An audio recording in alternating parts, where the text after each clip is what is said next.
Hi friends, welcome to Satish edutech. ఈ వీడియోలో railway previous exams లో అడిగినటువంటి కంప్యూటర్ బిట్స్ డిస్కషన్ చేద్దాం. వాటితో పాటు రిలేటెడ్ బిట్స్ కూడా మనం చూడడం జరుగుతుంది. అండ్ అంతకన్నా ముందుగా టెస్ట్ సిరీస్ పైన చాలా మంది క్వశ్చన్స్ అడుగుతున్నారు. సో టెస్ట్ సిరీస్ టైం ఎంత అని అడుగుతున్నారు. టెస్ట్ సిరీస్ టైం వచ్చేసి 4 months పాటు ఉంటుంది. సో కొంతమంది డౌట్ ఏం అడుగుతారు అంటే డైలీ ఒక ఎగ్జామ్ కండక్ట్ చేస్తారా, అన్ని ఎగ్జామ్స్ ఒకేసారి ఇస్తారా అని. లేదండి, మీకు 50 గ్రాండ్ టెస్ట్లు అన్ని కూడా మీరు ఒక్కసారి పేమెంట్ చేసిన వెంటనే మీకు అందుబాటులో ఉంటాయి. ఒక రోజు మీరు ఎన్ని టెస్ట్లు అన్నా రాసుకోవచ్చు. 1 day 50 టెస్ట్లు కూడా మీరు కంప్లీట్ చేసుకోవచ్చు. అండ్ ప్రతి టెస్ట్ మీరు 5 times అటెంప్ట్స్ అయితే నేను ఇవ్వడం జరిగింది. దీంతో పాటుగా మీకు 1500 GS bits, 1200 previous maths bits explanation అయితే ఉండడం జరుగుతుంది. ఇదైతే పీడిఎఫ్ రూపంలో ఇవ్వడం జరుగుతుంది, ఇది వీడియో క్లాసెస్ రూపంలో ఇవ్వడం జరుగుతుంది. మీకు ఇంకా ఏమైనా డౌట్ ఉన్నట్లయితే ఈ నెంబర్కి వాట్సాప్ చేయగలరు ఈ టెస్ట్ సిరీస్ గురించి. ఓకే, సో ఫస్ట్ క్వశ్చన్ చూద్దాం మనము. ఫాదర్ ఆఫ్ కంప్యూటర్స్ ఎవరిని పిలుస్తారు? సో ఫాదర్ ఆఫ్ కంప్యూటర్స్ లేదా కంప్యూటర్ పితామహుడు అని చెప్పేసి ఎవరిని పిలుస్తారంటే చార్లెస్ బాబేజ్ గారిని పిలవడం జరుగుతుంది. ఇది ప్రీవియస్ లో మనకు అడిగినటువంటి క్వశ్చన్. అండ్ ప్రీవియస్ లో అడిగినటువంటి ఇంకొక క్వశ్చన్ ఏంటంటే డబ్ల్యూడబ్ల్యూడబ్ల్యూ యొక్క ఫుల్ ఫామ్ ఏంటి అని అడిగారు. సో నేను ఈ వీడియోలో చెప్పలేదు కాబట్టి మీరు కంపల్సరీగా కామెంట్ అయితే చేయడం మర్చిపోద్ది. ఈ క్వశ్చన్ ఆన్సర్ మీరు కామెంట్ చేయండి. నెక్స్ట్ క్వశ్చన్ చూసినట్లయితే ఫాదర్ ఆఫ్ మోడర్న్ కంప్యూటర్స్ అని చెప్పేసి ఎవరిని పిలుస్తారని అడిగారు. So father of modern computers అని ఎవరిని పిలుస్తారంటే అలన్ ట్యూరింగ్ గారిని పిలవడం జరుగుతుంది. ఈయన పైన హాలీవుడ్ లో ఒక మూవీ కూడా రావడం జరిగింది, ఇమిటేషన్ గేమ్స్. చాలా చాలా ఎక్సలెంట్ మూవీ ఇది. సో ఈ అలన్ ట్యూరింగ్ గారి జీవిత చరిత్ర గురించి మాట్లాడితే ఇప్పుడు మనం వాడుతున్నటువంటి ఆర్టిఫిషియల్ ఇంటెలిజెన్స్ కానీ మెకానికల్ ఇంటెలిజెన్స్ ఏదైతే ఉందో ఈయన పితామహుడు అని చెప్పొచ్చు అనమాట. సెకండ్ వరల్డ్ వార్ టైంలో ఎనిగ్మా అనే ఒక కోడ్ ఉంటుంది. దీన్ని జర్మన్ వాళ్ళు యుద్ధం యొక్క స్ట్రాటజీస్ అంటే వాళ్ళు ఎలాంటి స్ట్రాటజీ వాడాలని ఆ కోడ్ భాషలో, ఎనిగ్మా కోడ్ భాషలో చెప్తారనమాట. సో అది వరల్డ్ లోనే టఫెస్ట్ కోడ్ అనమాట. క్రాక్ చేయలేరు, వేరే దేశాల వాళ్ళు ఎవరు క్రాక్ చేయలేరు. ఓన్లీ జర్మన్స్ మాత్రమే తెలుస్తుంది అనమాట. దాన్ని ఈయన క్రాక్ చేయడం జరిగింది. సో దాంతో ఈయన పేరు చాలా ప్రఖ్యాతి పొందడం జరిగింది and father of modern computers గా పిలవడం జరుగుతుంది అనమాట. పేరు వచ్చేసి అలన్ ట్యూరింగ్. చాలా చాలా ఇంపార్టెంట్. నెక్స్ట్ ఈ దాన్ని కూడా మనకు అడగడం జరిగింది. ఇక్కడ చెప్పే ప్రతి లైన్ కూడా ఒక బిట్టే. ఓకే, ఫస్ట్ జనరేషన్ కంప్యూటర్స్ లో మనకు వాడినటువంటి వాటిని ఏమంటారని అడిగారు. సో ఫస్ట్ జనరేషన్ కంప్యూటర్స్ లో ఎలాంటి పదార్థాలు వాడారంటే వాక్యూమ్ ట్యూబ్స్ వాడడం జరిగింది. Vacuum tubes. Second generation computers లో మనం ఏం వాడామంటే ట్రాన్సిస్టర్లను వాడడం జరిగింది. అదేవిధంగా థర్డ్ జనరేషన్ కంప్యూటర్స్ లో మనం ఏం వాడడం జరిగిందంటే ఇంటిగ్రేటెడ్ సర్క్యూట్స్ వాడడం జరిగింది. సో ఈ ఇంటిగ్రేటెడ్ సర్క్యూట్స్ దేంతో తయారు చేస్తారని కూడా మనకి ఎగ్జామ్ లో అడిగారు. దేంతో అంటే సిలికాన్ తో తయారు చేయడం జరుగుతుంది. ఓకేనా, సిలికాన్ తో తయారు చేయడం జరుగుతుంది. First generation computers vacuum tube, second generation transistor, third generation integrated circuits. Okay, fourth generation చూసినట్లయితే మనము very large scale integrated circuits అయితే వాడడం జరిగింది. దీన్ని మనము మైక్రో ప్రాసెసర్లు అని చెప్పేసి పిలవడం జరుగుతుంది. ఫిఫ్త్ జనరేషన్ లో చూసినట్లయితే ultra large scale integrated chips మనం వాడడం జరిగింది. దీన్ని మనము ఆర్టిఫిషియల్ ఇంటెలిజెన్స్ అని కూడా పిలవడం జరుగుతుంది. ఇవి మనకు 5 జనరేషన్లు. వాటిలో వాడినటువంటి సాఫ్ట్వేర్స్ కానీ లేదంటే వాడినటువంటి స్ట్రక్చర్స్ కానీ. ఓకే, చాలా చాలా ఇంపార్టెంట్. ఇవన్నీ కూడా నోట్ డౌన్ చేసుకోండి. Next mother board. సో ఈ మదర్ బోర్డ్ అనేటువంటిది సిస్టమ్ కి చాలా చాలా ఇంపార్టెంట్ అనమాట. ఎందుకంటే దీంట్లోనే మనకు సెంట్రల్ ప్రాసెసింగ్ యూనిట్ ఉంటుంది, రీడ్ ఓన్లీ మెమరీ ఉంటుంది, ర్యాండమ్ యాక్సెస్ మెమరీ ఉంటుంది, అదేవిధంగా basic input output system chip అనేటువంటిది కూడా ఉండడం జరుగుతుంది. సో ఈ 4 కూడా దేంట్లో ఉంటాయంటే మనకు మదర్ బోర్డ్ లో ఉండడం జరుగుతుంది. ప్రీవియస్ లో మనకు సిపియు ఫుల్ ఫామ్ అడిగారు. సిపియు ఫుల్ ఫామ్ మీ అందరికి తెలిసిందే, సెంట్రల్ ప్రాసెసింగ్ యూనిట్. ఈ సిపియునే మనము ఈ యొక్క కంప్యూటర్ యొక్క బ్రెయిన్ అని కూడా మనం పిలవడం జరుగుతుంది. సో కంప్యూటర్ లో కంపల్సరీగా ఉండాల్సింది ఏది అంటే సిపియు ఉండాల్సిందిగా మనకు ప్రీవియస్ క్వశ్చన్ కూడా అడగడం జరిగింది. నెక్స్ట్ రోమ్ యొక్క ఫుల్ ఫామ్ కూడా ప్రీవియస్ లో అడిగారు, read only memory. And RAM యొక్క ఫుల్ ఫామ్ అడిగారు, ర్యాండమ్ యాక్సెస్ మెమరీ. ఈ రెండింటి మధ్య కన్ఫ్యూజ్ కాకండి, రోమ్ ర్యామ్ ఫుల్ ఫామ్స్ పైన. అదేవిధంగా బిఐఓఎస్, ఇది కూడా మనకు ప్రీవియస్ ఎగ్జామ్ లో అడగడం జరిగింది. బిఐఓఎస్ అంటే the basic input output system. Okay, the basic input output system. ఈ సిస్టమ్ అనే ప్లేస్ లో మీకు సర్వరు, సర్వీసు ఈ విధంగా ఇచ్చి కన్ఫ్యూజ్ చేస్తారనమాట ప్రీవియస్ టైం క్వశ్చన్ లో. కాబట్టి కన్ఫ్యూజ్ కాకండి, the basic input output system బిఐఓఎస్ అంటే. ఇవి చాలా చాలా ఇంపార్టెంట్, నేను చెప్పే ప్రతి బిట్ కూడా. Okay, next. సో మీ అందరికీ తెలుసు, సిస్టమ్ లో మనము ఇన్పుట్ నుంచి కొంత సమాచారాన్ని ఇచ్చినట్లయితే అది మనకు సిపియు సెంట్రల్ ప్రాసెసింగ్ యూనిట్ లో వెళ్ళిన తర్వాత దాంట్లో మనకు మొత్తం చర్యలు అనేటువంటిది జరగడం జరుగుతుంది. దాని తర్వాత అది అవుట్పుట్ అనేటువంటిది ఇవ్వడం జరుగుతుంది. సెంట్రల్ ప్రాసెసింగ్ యూనిట్ లో ఉండేటువంటి అంశాలు ఏమేమి ఉంటాయంటే కంట్రోల్ యూనిట్ ఉంటుంది, మెమరీ యూనిట్ ఉంటుంది, అర్థమెటిక్ అండ్ లాజికల్ యూనిట్ అనేటువంటిది ఉండడం జరుగుతుంది. మనకి క్వశ్చన్ ఈ విధంగా అడిగారంట, ఈ క్రింది వాటిలో సిపియులో లేనిది అని అడిగారు. సో సిపియులో లేనిదంటే మనకు ఏదైనా ఒకటి ఇచ్చేసి, అంటే ఫర్ సపోజ్ ఏదైనా చిప్ అన్న ఏదైనా ఆప్షన్ ఇవ్వడం జరుగుతుంది. ఆ విధంగా కన్ఫ్యూజ్ చేస్తారు. ఈ 3 మాత్రం ఉంటే గుర్తుంచుకోండి. సిపియులో కంట్రోల్ యూనిట్, మెమరీ యూనిట్, అదేవిధంగా అర్థమెటిక్ లాజికల్ యూనిట్ అనేటువంటిది మనకు ఉండడం జరుగుతుంది. సో దీన్ని మనము సెంట్రల్ ప్రాసెసింగ్ యూనిట్ అని కూడా పిలవడం జరుగుతుంది. సెంట్రల్ ప్రాసెసింగ్ యూనిట్ అని కూడా పిలవడం జరుగుతుంది అనమాట. చాలా చాలా ఇంపార్టెంట్. నెక్స్ట్ చూసినట్లయితే మనకు DRAM అంటే ఏంటి అని చెప్పేసి ప్రీవియస్ లో అడిగారు. ఇవన్నీ కూడా మనకు అబ్రివేషన్ రూపంలో అడిగారు. DRAM యొక్క ఫుల్ ఫామ్ ఏంటి అని అడిగారు. DRAM అంటే dynamic random access memory. Dynamic random access memory. Next PROM full form ఏంటి అని అడిగారు. So programmable read only memory. Programmable read only memory. ఇప్పుడు నేను చెప్పిన ప్రతి బిట్ 2016 NTPC ఎగ్జామ్ లో అడిగినవి కాబట్టి చాలా చాలా జాగ్రత్తగా గుర్తుంచుకోండి. నెక్స్ట్ చూసినట్లయితే EPROM అంటే మనకు erasable and programmable read only memory. Erasable and programmable read only memory. ఓకేనా. నెక్స్ట్ EEPROM అంటే మనకు electrical erasable programmable read only memory. సరే, రెండింటి మధ్య కన్ఫ్యూజ్ కాకండి. EEPROM అంటే erasable and programmable read only memory. EEPROM అంటే electrically erasable programmable read only memory. Okay, ఇవి మనకు రామ్ గురించి మాట్లాడినట్లయితే. నెక్స్ట్ CD అంటే మనకు ప్రీవియస్ లో అడిగారు. కాంపాక్ట్ డిస్క్ మీకు తెలిసిందే. DVD ఫుల్ ఫామ్ కూడా మనకు ప్రీవియస్ లో అడిగారు. Digital versatile disc. నెక్స్ట్ చూసినట్లయితే HVD అడగలేదు. సో హోలోగ్రాఫిక్ వర్సటైల్ డిస్క్ ఈసారి అడిగే అవకాశం ఉంది, గుర్తుంచుకోండి. Holographic versatile disc. Next input డివైస్ల పైన ప్రీవియస్ లో చాలా సార్లు అడిగాడు. సో ఇక్కడ నేను చెప్పిన ఎగ్జాంపుల్లో ఏదైనా ఒక ఎగ్జాంపుల్ ఇచ్చి అది ఇన్పుట్ డివైజా అవుట్పుట్ డివైజా అని అడుగుతారు.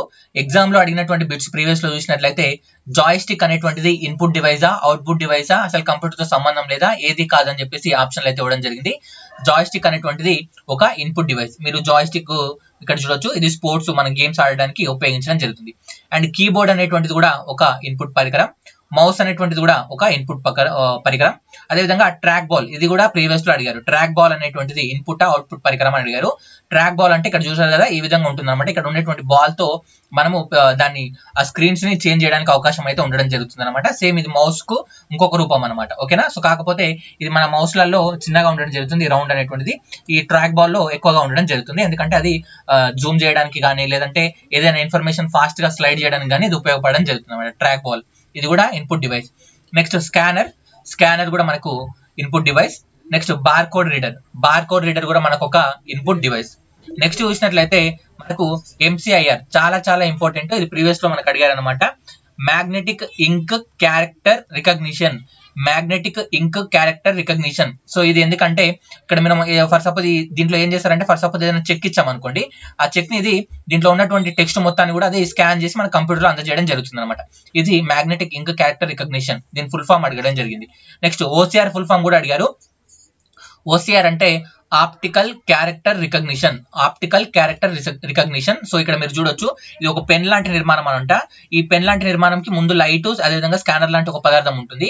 సో ఇది ఏం చేస్తుందంటే, మనం అక్షరాల పైన ఈ విధంగా జరుపుకుంటూ వెళ్తే, అంటే ఇప్పుడు ఇది ఫర్ సపోజ్ ఇది ఒక అక్షరాల లైన్ కదా, ఈ లైన్ పైన ఈ విధంగా జరుపుకుంటూ వెళ్తుంటే ఈ లైన్స్ అన్ని కూడా మనకు కంప్యూటర్ లో ఆటోమేటిక్ గా టైపింగ్ రూపంలో కనబడడం జరుగుతుంది అనమాట. ఇది ఆప్టికల్ క్యారెక్టర్ రికగ్నిషన్, OCR అని పిలుస్తాము. ఇది కూడా మనకు ఇన్పుట్ డివైస్. నెక్స్ట్ చూసినట్లయితే ఆప్టికల్ మార్క్ రికగ్నిషన్, దీన్నే మనం OMR అంటాం. మనం ఎగ్జామ్స్ లో రాస్తాం కదా, సో దానికి ఉన్నటువంటి మార్క్స్ ఆధారంగా స్కోర్ చేసేదాన్ని OMR అని పిలుస్తాం కదా.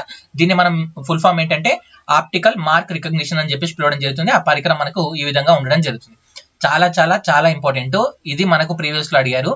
MCIR అదేవిధంగా OCR ఈ రెండు కూడా మనకు అడగడం జరిగింది. మ్యాగ్నెటిక్ ఇంక్ క్యారెక్టర్ రికగ్నిషన్ అంటే MCIR, OCR అంటే optical character recognition. Okay, recognition చాలా చాలా ఇంపార్టెంట్. నెక్స్ట్ చూసినట్లయితే డిజిటలైజర్ అనేటువంటిది కూడా ఒక ఇన్పుట్ పరికరం. ఇప్పుడు నేను రాస్తున్నా కదా, నేను రాసేది ఒక డిజిటలైజర్ పరికరం అనమాట. నెక్స్ట్ చూసినట్లయితే టచ్ స్క్రీన్, మనకు సిస్టమ్ లో ఉండేటువంటి టచ్ స్క్రీన్ కూడా ఒక ఇన్పుట్ పరికరం. నెక్స్ట్ మైక్రోఫోన్, మనం కంప్యూటర్ కి ఏదైనా ఇన్పుట్ ఇవ్వడం కొరకు మైక్ ను ఉపయోగిస్తాం కదా, సో అది కూడా ఒక ఇన్పుట్ పరికరం. వెబ్ క్యామ్ కూడా ఒక ఇన్పుట్ పరికరమే, అంటే దాని నుంచి ఇన్ఫర్మేషన్ మనం కంప్యూటర్ లోకి ఇవ్వడం జరుగుతుంది కాబట్టి. లైట్ పెన్ అంటే మీరు ఇక్కడ ఇమేజ్ లో చూడొచ్చు, కంప్యూటర్ పైన స్క్రీన్ పైన రాయడం కొరకు ఈ విధంగా ఉపయోగించే పెన్ను మనం లైట్ పెన్ అని పిలవడం జరుగుతుంది అనమాట. ఇది కూడా ఒక ఇన్పుట్ పరికరం. ఇది ప్రీవియస్ లో మనకు 2016 NTPC లో అడగడం జరిగింది. ఓకే, చాలా చాలా ఇంపార్టెంట్ బిట్స్ నేను చెప్పేవి. నెక్స్ట్ ఇంతకుముందు చూసినవన్నీ కూడా ఇన్పుట్ డివైస్. ఇప్పుడు అవుట్పుట్ డివైస్ చూద్దాం. అవుట్పుట్ డివైస్ లో మానిటర్ సో సిస్టమ్ మనం ఉండేటువంటి ఈ విధంగా డెస్క్ మనకు చూపిస్తుంది కదా, దాన్ని మనం మానిటర్ అంటాం. ఈ మానిటర్ లో రకాలు ఉంటాయి. సిఆర్టీ అంటే క్యాథోడ్ రే ట్యూబ్ అనేటువంటిది ఒక రకమైనటువంటి మానిటర్. సో నెక్స్ట్ దీన్ని ఈ మానిటర్ లో మనకు మానిటర్ అనేటువంటిది అవుట్పుట్ డివైస్. ఈ విధంగా క్వశ్చన్ అడుగుతారు, లేదా సిఆర్టీ ఫుల్ ఫామ్ ఏంటి అని అడుగుతారు. కంప్యూటర్ భాషలో సిఆర్టీ ఫుల్ ఫామ్ ఏంటి అని అడుగుతారు. క్యాథోడ్ రే ట్యూబ్, ఓకేనా. నెక్స్ట్ ఎల్సిడి ప్రీవియస్ లో అడిగారు. LCD liquid crystal display. Next LED కూడా మీ అందరికి తెలిసిందే, లైట్ ఎమిటేటింగ్ డయోడ్. నెక్స్ట్ చూసినట్లయితే ఓఎల్ఈడి అంటే ఆర్గానిక్ లైట్ ఎమిటేటింగ్ డయోడ్. ఇవి కూడా మనకు అడగడం జరిగింది, గుర్తుంచుకోండి. ఈ క్వశ్చన్ అయితే మనకి ఎగ్జామ్ లో అడగడం జరిగింది. అవుట్పుట్ పరికరం ఏది అని అడిగారు. మానిటర్ అనేటువంటిది ఒక అవుట్పుట్ పరికరం. ఇంకా అవుట్పుట్ పరికరాలు చూసినట్లయితే ప్రింటర్, అదేవిధంగా ప్లాటర్. సో ప్లాటర్ అంటే మీరు పెద్ద పెద్ద ఫ్లెక్సీ షాప్ లోకి వెళ్ళినప్పుడు ఫ్లెక్సీలు ముద్రించే పరికరం ఉంటుంది కదా, దాంట్లో మనము ప్లాటర్స్ అని చెప్పేసి పిలవడం జరుగుతుంది అనమాట. ప్రింటర్ చిన్న డివైజ్, ప్లాటర్ అనేటువంటి పెద్ద ప్రింట్ పరికరం అనమాట, ఓకేనా. నెక్స్ట్ స్పీకర్స్ అనేటువంటివి ఇన్పుట్ కాదు, అవుట్పుట్. ఓకే, మైక్రోఫోన్ ఏదైతే ఉందో అది ఇన్పుట్, స్పీకర్స్ అనేటువంటివి output. Okay, next digital projector. So projectors ఉపయోగిస్తాం కదా మనం సినిమా థియేటర్ లో, అలాంటి ప్రొజెక్టర్స్ ఉపయోగిస్తాం కదా, అలాంటివి మనకు అవుట్పుట్ పరికరాల కిందకి రావడం జరుగుతుంది. ఇవి చాలా ఇంపార్టెంట్, ఎగ్జామ్ లో అడగడం జరుగుతుంది. సో ప్లాటర్స్ అనేటువంటిది ఇంపార్టెంట్, గుర్తుంచుకోండి. ఇలాంటి వాటిని మిమ్మల్ని ఎగ్జామ్ లో అడుగుతారు. Next assembler. సో అసెంబ్లర్ అనేటువంటిది ఒక రకమైనటువంటి భాష లాంటిది. ఇది ఏం చేస్తుందంటే మనకు అసెంబ్లీ లాంగ్వేజ్ ప్రోగ్రామ్ ఏదైతే ఉందో ఆ ప్రోగ్రామ్ ను మిషన్ లాంగ్వేజ్ లోకి మారుస్తుంది, ఓకేనా. అసెంబ్లీ లాంగ్వేజ్ ను మనకు మిషన్ లాంగ్వేజ్ లోకి మార్చేదాన్ని మనము అసెంబ్లర్ అని చెప్పేసి పిలవడం జరుగుతుంది. అసెంబ్లర్ అనేటువంటిది ఒక పరికరం, ఇది అసెంబ్లీ లాంగ్వేజ్ ని మెకానికల్ లాంగ్వేజ్ లోకి మారుస్తుంది. నెక్స్ట్ కంపైలర్ కూడా ఒక రకమైనటువంటి పరికరమే. ఇది ఏం చేస్తుందంటే హై లెవెల్ లాంగ్వేజ్ ఏదైతే ఉందో హై లెవెల్ లాంగ్వేజ్ ని లో లెవెల్ లాంగ్వేజ్ లోకి మార్చడం జరుగుతుంది, ఓకేనా. ఈ రెండింటి మధ్య కన్ఫ్యూజ్ కాకండి. అసెంబ్లర్ అంటే అసెంబ్లీ లాంగ్వేజ్ ని మిషన్ లాంగ్వేజ్ లోకి మారుస్తుంది. కంపైలర్ అంటే హై లెవెల్ లాంగ్వేజ్ ని మనకు లో లెవెల్ లాంగ్వేజ్ లోకి మారుస్తుంది. Okay, next Fortran. ఈ ఫాట్రాన్ అనేటువంటిది కంప్యూటర్ యొక్క భాషలలో మొదటి భాషగా మనం పేర్కొనవచ్చు. ఈ విధంగా కూడా అడిగారు, కంప్యూటర్ భాషలలో మొదటి భాష ఏదని ఫాట్రాన్ అని చెప్పేసి మనం చెప్పడం జరుగుతుంది. ఫాట్రాన్ యొక్క ఫుల్ ఫామ్ ఏంటి అంటే ఫార్ములా ట్రాన్స్లేషన్. సో ఫార్ములాకి వెళ్ళి FOR, ట్రాన్స్లేషన్ లోకి వెళ్ళి TRAN, ఆ విధంగా తీసుకొని దీన్ని ఫాట్రాన్ అని చెప్పేసి పిలవడం జరిగింది, ఫార్ములా ట్రాన్స్లేషన్. అదేవిధంగా కోబాల్ అనేటువంటిది కూడా ఒక కంప్యూటర్ భాష. కోబాల్ ఫుల్ ఫామ్ ఏంటంటే common business oriented language. Next basic అనేటువంటిది కూడా ఒక కంప్యూటర్ లాంగ్వేజ్. సో బేసిక్ అంటే beginners all purpose symbolic instructions code, ఓకేనా. Beginners all purpose symbolic instructions code. ఇవన్నీ కూడా మీకు గుర్తుంచుకోవడానికి కష్టమవుతుంది. రోజు 10 పేర్లు గుర్తుపెట్టుకున్న ఎగ్జామ్ లోపు మీకు ఈజీగా ఇవన్నీ కూడా కంప్లీట్ అవ్వడం జరుగుతుంది, ఓకేనా. నెక్స్ట్ ప్రీవియస్ లో అడిగిన question, first super computer in India ఏది అని అడిగారు. సో ఏదంటే పరం 8000 అనేటువంటిది ఇండియా యొక్క మొట్టమొదటి సూపర్ కంప్యూటర్. నెక్స్ట్ పీసీ అంటే మీ అందరికి తెలిసిందే, పర్సనల్ కంప్యూటర్ అని పిలుస్తాము. నెక్స్ట్ DBMS అనేటువంటి ఫుల్ ఫామ్ చెప్పమన్నారు. DBMS యొక్క ఫుల్ ఫామ్ ఎప్పుడు అడిగారంటే April 30, 2016 షిఫ్ట్ 2 లో DBMS ఫుల్ ఫామ్ అడిగారు. డేటాబేస్ మేనేజ్మెంట్ సిస్టమ్ అనేటువంటి దీని యొక్క ఫుల్ ఫామ్. అదేవిధంగా SMS యొక్క ఫుల్ ఫామ్ అడిగారు. SMS ఫుల్ ఫామ్ ఎప్పుడు అడిగారంటే April 29, 2016 షిఫ్ట్ 1 లో అడిగారు. మీరు కావాలంటే ఆ పేపర్ లోకి వెళ్ళి చూసుకున్నా పర్లేదు, ఓకేనా. SMS ఫుల్ ఫామ్ ఏంటి? షార్ట్ మెసేజ్ సర్వీస్ అని చెప్పేసి మనం చెప్పడం జరుగుతుంది. నెక్స్ట్ SAP యొక్క ఫుల్ ఫామ్ అడిగారు. ఇది ఎప్పుడు అడిగారంటే 2017 జనవరి 1వ తారీఖు జరిగిన ఎగ్జామ్ లో అడగడం జరిగింది. షిఫ్ట్ 3 లో ఈ క్వశ్చన్ అయితే మనకు అడగడం జరిగింది, ఓకే. సో SAP అంటే system applications and products in data processing. SAP యొక్క full form, okay. Next MMU అనేటువంటిది మనకు RRB JEE అడిగారు. MMU ఫుల్ ఫామ్ ఏ మెమరీ మేనేజ్మెంట్ యూనిట్ అని చెప్పేసి పిలవడం జరుగుతుంది. MMU అంటే మెమరీ మేనేజ్మెంట్ యూనిట్. నెక్స్ట్ చూసినట్లయితే NTPC మనం April 26, 2016 లో అడిగినటువంటి క్వశ్చన్ చూసినట్లయితే FTP యొక్క ఫుల్ ఫామ్ అడిగారు. FTP ఫుల్ ఫామ్ అంటే file transfer protocol. Next so same ఇదే April 22 తారీఖు S2 షిఫ్ట్ 2 లో అడిగినటువంటి క్వశ్చన్ CSS యొక్క ఫుల్ ఫామ్ ఏంటి అని అడిగారు. సో CSS యొక్క ఫుల్ ఫామ్ ఏంటి అంటే క్యాస్కేడింగ్ స్టైల్ షీట్స్ అని చెప్పేసి మనము చెప్పడం జరుగుతుంది. ఇవి డేట్స్ తో సహా చెప్తున్నాను, మీరు కావాలంటే రీవెరిఫై చేసుకోండి, ఆ పేపర్ తీసుకొని ఆ డేట్ చూస్తే మీకు ఈజీగా తెలుస్తుంది. నెక్స్ట్ VLIC ఇది కూడా మనకు ప్రీవియస్ లో అడిగారు. Very large scale integration. అదేవిధంగా గిగో అనేటువంటిది మనకు సెకండ్ స్టేజ్ ఎన్టీపీసీ లో అడగడం జరిగింది. గిగో అనేటువంటిది గార్బేజ్ ఇన్ గార్బేజ్ అవుట్ అనేటువంటిది గిగో యొక్క ఫుల్ ఫామ్. నెక్స్ట్ పీసీబీ, ఈ పీసీబీ కూడా సెకండ్ స్టేజ్ ఎన్టీపీసీ లో అడిగారు. పీసీబీ అంటే ప్రింటెడ్ సర్క్యూట్ బోర్డ్ అనేటువంటిది దీని యొక్క ఫుల్ ఫామ్. నెక్స్ట్ చూసినట్లయితే జిఎస్ఎం యొక్క ఫుల్ ఫామ్ అడిగారు. ఎప్పుడంటే April 4, 2016 షిఫ్ట్ 1 లో అడగడం జరిగింది. సో మీరు చూసుకోవచ్చు కూడా పేపర్ లోకి వెళ్ళి. జిఎస్ఎం యొక్క full form global system for mobile communication అనేటువంటిది జిఎస్ఎం యొక్క ఫుల్ ఫామ్. అదేవిధంగా హెచ్టిటిపి అనేటువంటి దాన్ని కూడా ప్రీవియస్ లో అడిగారు. Hyper text transfer protocol. Next HTTPS, confuse కాకండి. హెచ్డిటిపిఎస్ రెండింటికి సేమ్. ఎస్ అంటే సెక్యూర్. ఓకే, ఇక్కడ ఏం చేశారంటే సర్వీసు, సర్వరు ఈ విధంగా కన్ఫ్యూజ్ చేశారు. ఎస్ అంటే secure. Hyper text transfer protocol HTTPS అంటే hyper text transfer protocol secure అనేటువంటి దాన్ని గుర్తుంచుకోండి. నెక్స్ట్ హెచ్టిఎంఎల్ అడిగారు. హెచ్టిఎంఎల్ ఎప్పుడు అంటే March 31, 2016 షిఫ్ట్ 1 లో అడగడం జరిగింది. హెచ్టిఎంఎల్ అంటే హైపర్ టెక్స్ట్ మార్కప్ లాంగ్వేజ్. చాలా చాలా ఇంపార్టెంట్. నెక్స్ట్ ఏపీకే అంటే Android package file. TXT file అంటే ప్లెయిన్ టెక్స్ట్ ఫైల్. పిఎన్జి అంటే ఇది అడిగారు ప్రీవియస్ లో. PNG portable network graphic image. GIF అంటే graphical interchange format image. GIF అంటే చాలా చాలా ఇంపార్టెంట్ ఇవన్నీ కూడా. Next ISP internet service provider. IP internet protocol. IOP input output processor. XML చాలా చాలా important. Okay, extensible markup language. XML అంటే extensible music file. HTML అంటే మీకు తెలుసు hyper text markup language. X అంటే ఎక్స్టెన్సిబుల్ అనేటువంటిది గుర్తుంచుకోండి. నెక్స్ట్ విపిఎన్, ఇది ప్రీవియస్ లో అడిగారు. విపిఎన్ అదేవిధంగా వైఫై, ఇది కూడా మనకు ప్రీవియస్ లో అడిగారు. విపిఎన్ అంటే విర్చువల్ ప్రైవేట్ నెట్వర్క్. WAN అంటే wide area network.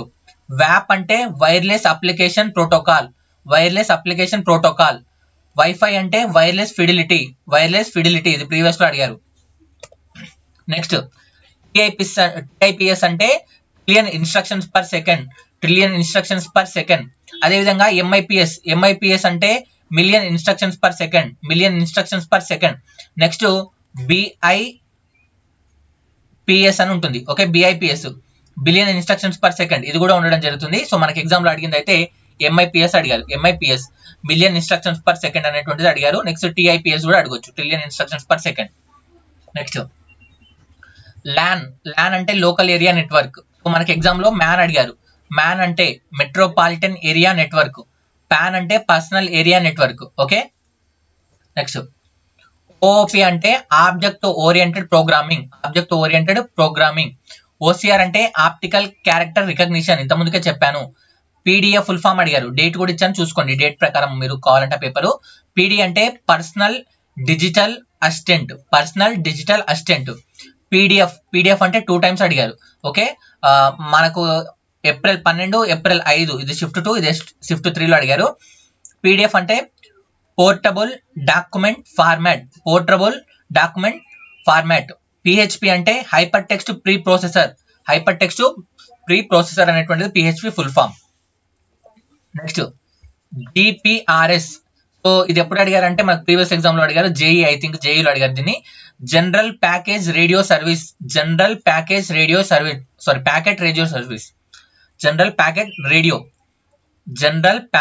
Service. Next GUI ని మనకు ప్రీవియస్ లో అడిగారు. ఎప్పుడు అంటే మనకు 1వ నెల January 17, 2017 షిఫ్ట్ 1 లో అడిగారు. జియుఐ అంటే graphical user interface. Next GSM అంటే global system for mobile communication, ఇంత ముందుగా చెప్పాను, ఇది కూడా ప్రీవియస్ లో అడిగారు. నెక్స్ట్ డబ్ల్యూఎంవి. సో ఇది మనకి ఎప్పుడు అడిగారు అంటే April 28, 2016 షిఫ్ట్ 1 లో అడిగారు. సో ఇది Windows media media video, Windows media video అని చెప్పేసి చూపించడం జరుగుతుంది, WMV అంటే. నెక్స్ట్ ASCII అంటే American standard code for information interchange. So ఇది కూడా గుర్తుంచుకోండి. సో ఇవి అబ్రివేషన్స్ మనకి ఎక్కువ అడిగింది. సో నెక్స్ట్ ఇవే కాకుండా ఇంకా వేరే వేరే కూడా అడిగారు. CMOS CMOS అనేటువంటిది ఏంటి? CMOS అనేటువంటిది battery powered memory chip. Okay, CMOS అనేటువంటిది ఒక బ్యాటరీ పవర్డ్ మెమరీ చిప్. అదేవిధంగా start menu is standard personal computer. Start మెనూలో ఏముంటుంది? సో ఈ స్టార్ట్ మెనూలో ఏముంటుందంటే ఈ set of options and commands. ఈ ఒక రకమైనటువంటి ఆప్షన్స్ మరియు కమాండ్స్ అనేటువంటి ఉంటాయి స్టార్ట్ మెనూలో. ఓకే, నెక్స్ట్ చూసినట్లయితే హూ ఇస్ హ్యాకర్? హ్యాకర్ అంటే ఎవరు? ఏ person who uses computer to gain unauthorized access to data. ఎవరైతే మన వ్యక్తిగత డేటాకు అధికారం లేకుండా యాక్సెస్ చేస్తాడో అతన్ని మనం హ్యాకర్ అని పిలవడం జరుగుతుంది. నెక్స్ట్ ఐపీ అడ్రస్ అంటే ఐపీ అడ్రస్ అంటే ఒక న్యూమరికల్ నెట్వర్క్ లేబుల్. ఓకే, ఒక న్యూమరికల్ నెట్వర్క్ లేబుల్. ఇలాంటి క్వశ్చన్స్ అయితే అడగడం జరిగింది. సో అదే విధంగా బిట్ అంటే 0 లేదా 1ని మనం ఒక బిట్ అని చెప్తాం. 4 బిట్స్ కలిస్తే ఒక నిబుల్ అని చెప్పేసి పిలవడం జరుగుతుంది. సో ఇది ప్రీవియస్ లో అడిగారు, ఎలా అడిగారు చెప్తాను, చాలా జాగ్రత్తగా చూడండి. ఓకే, సో ఒకసారి క్వశ్చన్ చూడండి. ఈ విధంగా అడిగారు, 4 బిట్ 24 KB 24 TB 8 బిట్ అని చెప్పేసి ఈ విధంగా ఇచ్చి జతపరచమని చెప్పారు. సో ఈ క్వశ్చన్ కి మీరు ఆన్సర్ చేయాలి. ఇప్పుడు ఈ టేబుల్ ఎక్స్ప్లెనేషన్ అయిపోయిన తర్వాత చాలా జాగ్రత్తగా చూడండి. మీకు కామెంట్ లో నాకు ఆన్సర్ ABCD చెప్పాల్సి ఉంటుంది. ఇక్కడ చూడండి, ఇంతకుముందుకే చెప్పాను, మరి అంటే 0 లేదా 1 ఉంటే దాన్ని బిట్ అంటాం. 4 బిట్స్ కలిస్తే అంటే 1001 కానీ 0101 కానీ ఇలా 4 బిట్స్ కలిస్తే మనం ఏమంటామంటే ఒక నిబుల్ అని చెప్పేసి పిలవడం జరుగుతుంది. అదేవిధంగా బైట్, ఒక బైట్ అంటే 8 బిట్లు. ఒక బైట్ అంటే 8 బిట్లకు సమానం. ఒక కిలోబైట్ అంటే 1024 బైట్స్ కి సమానం. ఒక మెగాబైట్ అంటే 1024 కిలోబైట్స్ కి సమానం. ఒక గిగాబైట్ అంటే 1024 మెగాబైట్స్ కి సమానం. ఓకే, టెరాబైట్ TB అని చెప్తాం. ఒక TB ఈక్వల్ టు 1024 మనకు గిగాబైట్లకు సమానం. పెటాబైట్ అంటే 1024 టెరాబైట్లకు సమానం. ఓకే, ఎగ్జాబైట్ అంటే మనకు 1024 పెటాబైట్లకు సమానం. జెటాబైట్ అంటే మనకు 1024 ఓకే ఎగ్జాబైట్లకు సమానం. నెక్స్ట్ యోటాబైట్ అంటే 1024 జెటాబైట్లకు సమానం. యోటాబైట్ అనేటువంటిది ఉన్న మెమొరీలలో పెద్దది అనమాట. ఓకే, యోటాబైట్ అనేటువంటిది పెద్దది. సో చిన్నదంటే మనం బైట్ అని చెప్పొచ్చు, ఓకే బిట్ అని చెప్పొచ్చు. ఒకవేళ బిట్ లేకపోతే బైట్ అనేటువంటిది మనం ఇవ్వడం జరుగుతుంది. సో ఈ దాని ఆధారంగా ఈ క్వశ్చన్ కి మీరు ఆన్సర్ నాకు కామెంట్ చేయడం మర్చిపోవద్దు. ఓకే, సో దీన్ని నేను కొద్దిసేపు ప్రొడక్ట్ చేసిన తర్వాత అండ్ ప్రీవియస్ లో ఈ షార్ట్ కట్స్ కీ పైన కూడా అడగడం జరిగింది. కంట్రోల్ A సెలెక్ట్ ఆల్ అంటే ఇప్పుడు ఉన్నటువంటి ఏదైతే వర్డ్ లో ఉన్నటువంటి అన్ని అక్షరాలను సెలెక్ట్ చేసుకోవడం కొరకు control A for all. Control B అనేటువంటి దాన్ని దేని కొరకు ఉపయోగిస్తామంటే బోల్ట్. అంటే ఇప్పుడు నార్మల్ గా అక్షరం ఇట్లా ఉంటే దాన్ని బోల్ట్ అంటే దాన్ని థిక్గా చేయడం కొరకు ఉపయోగిస్తాం అనమాట. Okay, bold. Next control C for copy. Copy కొరకు కంట్రోల్ C. పేస్ట్ కొరకు కంట్రోల్ V. ఓకే, పేస్ట్ కొరకు కంట్రోల్ V. కంట్రోల్ N అంటే ఎందుకంటే న్యూ బ్లాంక్ డాక్యుమెంట్ అంటే ఒక కొత్త డాక్యుమెంట్ తీయడం కొరకు కంట్రోల్ N అంటే న్యూ. నెక్స్ట్ కంట్రోల్ X చాలా ఇంపార్టెంట్, ఇదే చాలా సార్లు ఎగ్జామ్ లో అడిగారు. కంట్రోల్ X అంటే కట్ చేయడం కొరకు ఉపయోగిస్తారు. సో ఇది కత్తెరలా ఊహించుకోండి. Okay, cut. Next control I అంటే పదార్థాలు అక్షరాలు మనకు ఇటాలిక్ లో మారడానికి. అంటే ఇప్పుడు B అంటే ఇలా రాస్తాం, ఇటాలిక్ లో మనకి ఈ విధంగా క్రాస్ రాస్తుంది అనమాట. Okay, next control U underline చేయడానికి. అంటే ఒక పదం కింద ఇట్లా విధంగా అండర్లైన్ చేయడం కొరకు ఉపయోగిస్తాం control U. Control Z and అంటే ఫర్ సపోజ్ ఈ విధంగా ఇప్పుడు B అనే ఒక అక్షరం నేను ఇలా రాశాను, ఇది తప్పు చేశాను అనుకో. సో ఈ B అనేటువంటి రివర్స్ రావాలంటే కంట్రోల్ Z వచ్చినట్లయితే మనకు ఈ B అనేటువంటి రివర్స్ లో వెళ్ళిపోవడం జరుగుతుంది. నెక్స్ట్ కంట్రోల్ Y అంటే రీడు. అంటే ఇప్పుడు ఫర్ సపోజ్ B రాశాను, నేను అండు చేశాను అంటే ఈ సర్కిల్ గీసాను, ఈ సర్కిల్ పైన ఒక గీత గీసాను. ఇప్పుడు ఏం చేశాను, ఈ గీతను తొలగించాను, మళ్ళీ నాకు ఈ గీత రావాలనుకుంటే రీడు చేస్తాం అనమాట. రీడు అంటే Y, control Y. Next open చేయడం కొరకు కంట్రోల్ O, సేవ్ చేయడం కొరకు కంట్రోల్ S. ఇది ప్రీవియస్ లో అడిగారు. కంట్రోల్ S దేని కొరకు ఉపయోగిస్తారు? సేవ్ చేయడం కొరకు ఉపయోగిస్తారు. కంట్రోల్ X దేని కొరకు ఉపయోగిస్తారు అంటే కట్ చేయడం కొరకు ఉపయోగిస్తారు. ఈ రెండు కూడా మనకు ప్రీవియస్ లో అడిగారు. మళ్ళీ దీన్ని జతపరిచే రూపంలో అడుగుతారు కొన్నిసార్లు, గుర్తుంచుకోండి. ఓకే, సో ఈ క్వశ్చన్ చూడండి, చూసిన తర్వాత నాకు ఆన్సర్ చేయడం మర్చిపోవద్దు. ఓకే, కామెంట్ లో కంపల్సరీగా మీరు నాకు A, B, C, D అనేటువంటిది కంపల్సరీగా మీరు తెలపాల్సి ఉంటుంది. ఓకే ఫ్రెండ్స్, ఇది ఈ వీడియోలో. ఇవే కాకుండా మీకు ఎక్కడైనా కంప్యూటర్ బిట్స్ ఇంపార్టెంట్ అనిపిస్తే అవి కూడా చదవండి. ఎగ్జామ్ పాయింట్ ఆఫ్ వ్యూలో ప్రతి బిట్ ఇంపార్టెంట్, ఎందుకంటే చాలా షిఫ్ట్ లో ఎగ్జామ్ జరుగుతుంది కాబట్టి ఎవరు కూడా కంప్లీట్ ఇన్ఫర్మేషన్ ఇవ్వలేరు. కాబట్టి ఎక్కడ ఇన్ఫర్మేషన్ మనకు మంచిగా అనిపిస్తే అక్కడ నుంచి ఇన్ఫర్మేషన్ అయితే గ్యాదర్ చేసుకోవాల్సి ఉంటుంది. సో అంతేకాకుండా ఎవరైతే NTPC group D test series తీసుకోలేదో అందరి కొరకు ఒక ఫ్రీ టెస్ట్ అయితే అందుబాటులో ఉంచాను. ఆ ఫ్రీ టెస్ట్ రాయండి. ఆ ఫ్రీ టెస్ట్ నచ్చితేనే మిగతా టెస్ట్ సిరీస్ తీసుకోండి. మన దగ్గరనే కాదు, ఎక్కడైనా తీసుకోండి. కాకపోతే ఎగ్జామ్కి వెళ్లే ముందు స్టాండర్డ్ ఎగ్జామ్ లెవెల్లో ఉండేటువంటి ఎగ్జామ్స్ రాస్తేనే మీకు ప్రిపరేషన్ ఎక్కడి వరకు ఉన్నారు, మీ టైం మేనేజ్ ఏంటి అనేటువంటిది తెలుస్తుంది. సో ఈ యొక్క 50 గ్రాండ్ టెస్ట్ అనేటువంటివి ఎన్టీపీసీ గ్రూప్ డి మోడల్లోనే నేను నిర్వహించడం జరుగుతుంది. So 1500 GS bit 1200 maths bits ఉంటాయని ఆల్రెడీ చెప్పాను. ఫీజు వచ్చేసి 450 రూపీస్ ఉండడం జరుగుతుంది. ఎవరైతే ఇక్కడ కోడ్ 50 అనేటువంటి కూపన్ కోడ్ వాడతారో వాళ్ళకు ఫీజు అనేటువంటిది 450 రూపీస్ అవ్వడం జరుగుతుంది. సో ఫస్ట్ యాప్ ఇన్స్టాల్ చేసుకున్న వెంటనే హోమ్ అనే బటన్ ఉంటుంది కింద, దానిపైన క్లిక్ చేయండి. అక్కడ మీకు ఎన్టీపీసీ టెస్ట్ 1 అని చెప్పేసి ఉండడం జరుగుతుంది. దానిపైన క్లిక్ చేస్తే మీకు ఫ్రీ టెస్ట్ అనేటువంటి ఓపెన్ అవ్వడం జరుగుతుంది. ఆ ఫ్రీ టెస్ట్ రాయండి. సో మీ స్కోర్ అయితే మీరు చెక్ చేసుకోవడం మర్చిపోదు. అండ్ వీడియో నచ్చినట్లయితే లైక్ చేయండి, ఫ్రెండ్స్ తో పాటు షేర్ చేయండి. సలహాలు సూచనలు ఏమైనా ఉన్నట్లయితే కామెంట్ బాక్స్ ద్వారా తెలపండి. వీడియో మనకి స్పీడ్ అనిపించినట్లయితే ఇక్కడ ఐ సింబల్ ఉంటుంది సార్, ఇక్కడ ఐ సింబల్ పైన మీరు క్లిక్ చేయొచ్చు. ఇక్కడ ఐ సింబల్ పైన లేదా ఇక్కడ 3 డాట్స్ ఉంటాయి, 3 డాట్స్ పైన మీరు క్లిక్ చేసి కూడా అక్కడ వీడియోను స్లో చేసుకోవడానికి ఉంటుంది ఆప్షన్, అక్కడ నుంచి చూసుకోవచ్చు.